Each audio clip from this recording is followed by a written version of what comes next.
Hi guys, long time no video slash voiceover especially. Anyways, I have been sitting on this video without posting it for literal years now, and it recently occurred to me that this is frankly bullshit and I don't want it to run in my drafts any longer.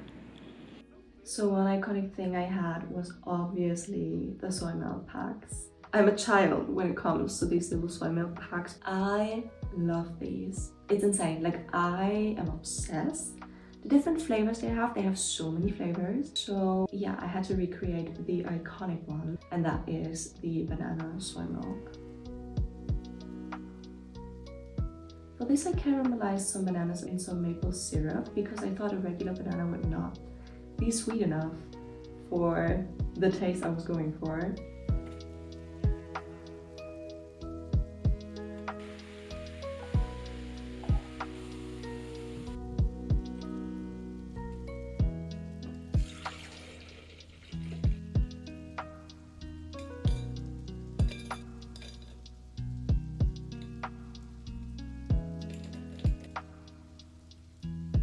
Also, German soy milk does not compare, but it was really fun and really good to drink, actually.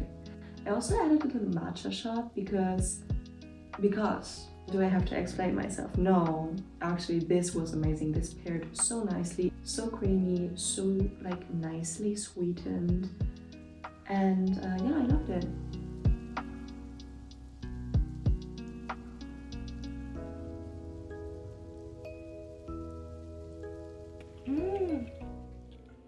The red bean steamed buns from Family Mart have me in a chokehold. I had these whenever, wherever.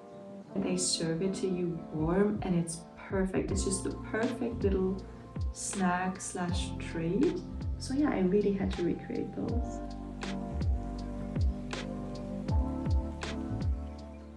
I found some pre-cooked atsuki beans in the organic store here in Germany. I know that Asian grocery stores have the paste already pre-made and sell it canned as well, but I wanted to make it myself. So I opted for this version instead.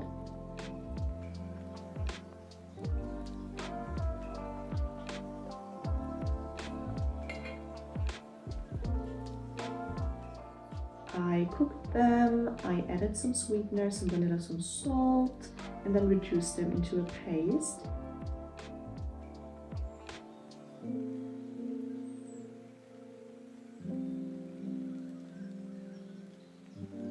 And then to make the dough, I used regular flour. This is a little bit of a mistake because usually the steamed buns will use a specific flour to make them like really white and really bouncy. It works with regular flour like I did, but they are a little bit more yellowish in color and it's just not as fluffy as the ones you would get in the store. So the paste I actually shaped into little balls and then you can just freeze them and then do the buns whenever you want. Anyways, the biggest issue I had with these was the steaming process because I do not have a steamer and I had to experiment with some different steaming processes here and there until I find the one that was working for me. The first one I made was, you know, it was warm, it was comforting, but it was not as fluffy. So I tried again. I added some baking powder to the second batch because I thought only yeast would not do it.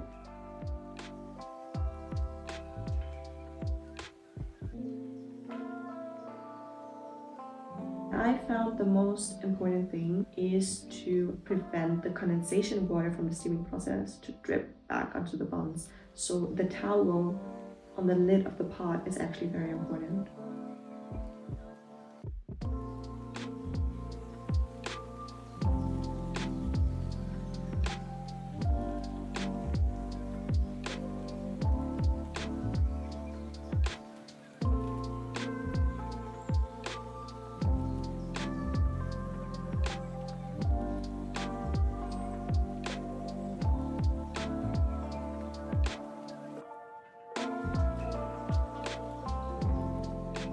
I also added a bit of starch in the last batch.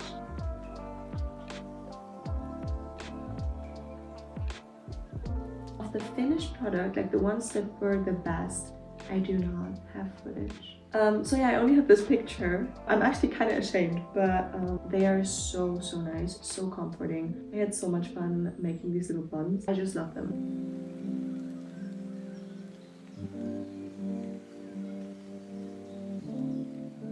Deine Colorway, warte. I know.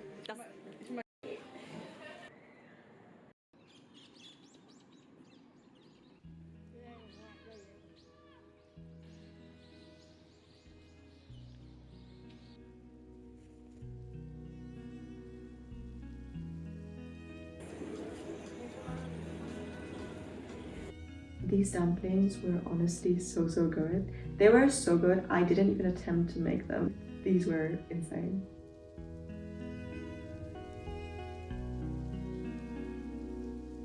Next up are these cute little maple syrup ginger caramelized nuts. This was such a nice snack and such a nice vegan option in the combini, and actually very easy to make, maybe even better than the original, I have to say.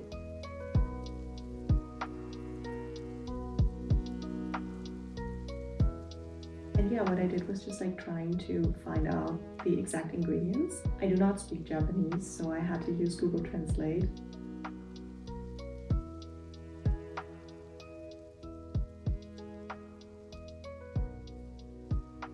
I roasted some nuts in a pan. I made the glaze out of soy sauce, maple syrup, fresh grated ginger. Of course, the whole recipe will be in the description as per usual.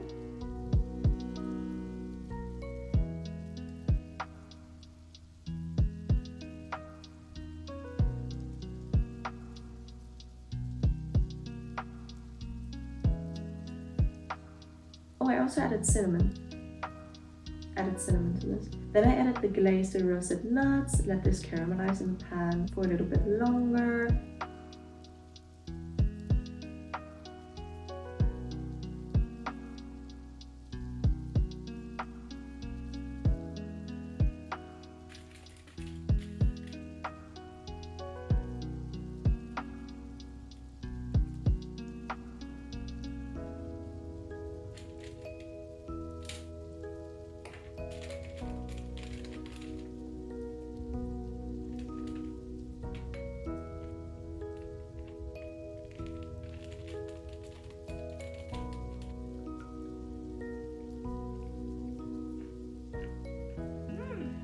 This was actually very nostalgic. It did really bring back the emotions of the moment when I had them in Tokyo.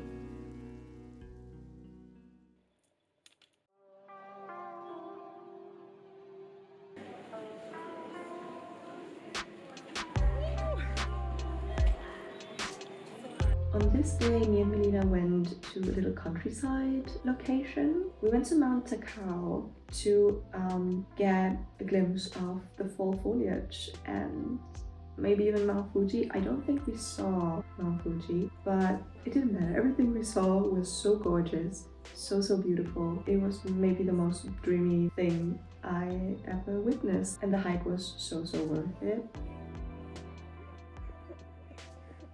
Down at the station when we arrived in Takao, there was these little grilled dango, insanely good, the perfect little salty treat. I love them so much. Little did I know that when we went up the actual hike, there was another vendor selling grilled dango, and these were even better. There was a black sesame dango, there was a regular dango. It was amazing. It was so good. And paired with the nature, it was just so dreamy. Again, I'm just romanticizing this experience.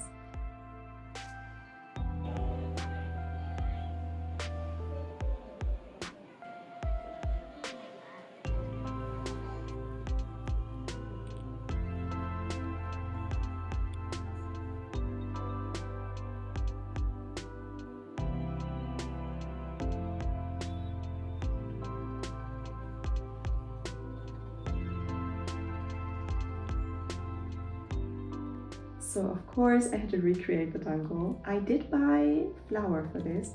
I don't think it's the right flour, but it still worked in a way. They were not as good as the one that are freshly grilled in nature, obviously.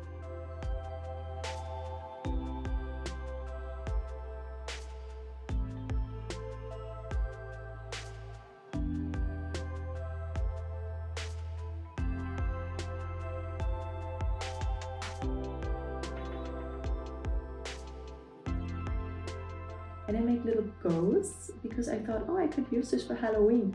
Did I use this for Halloween? No, I did not. The glaze is just soy sauce, cornstarch, sesame. It's so easy, but so satisfying. I love those. I really love those. But I do miss the freshly grilled ones, I have to say.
I actually have to do a part 2 making onigiri, because when I tell you, I will eat onigiri for breakfast, for lunch, for dinner.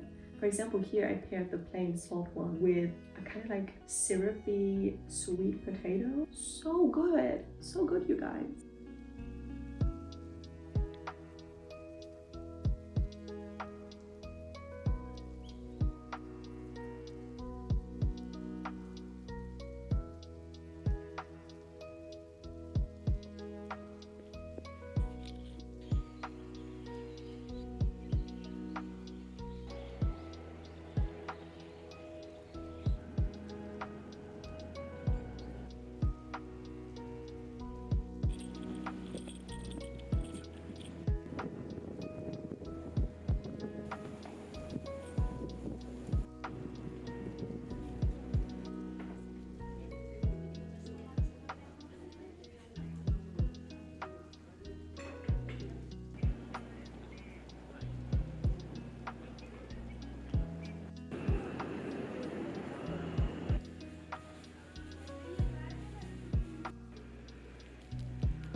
So yeah, I hope you enjoyed this video. I hope it gave you some cozy vibes. If you have been to Japan and it gave you a little bit of nostalgia as well, or if you have never been and maybe want to and like got a little glimpse of what it could be when you go there eventually.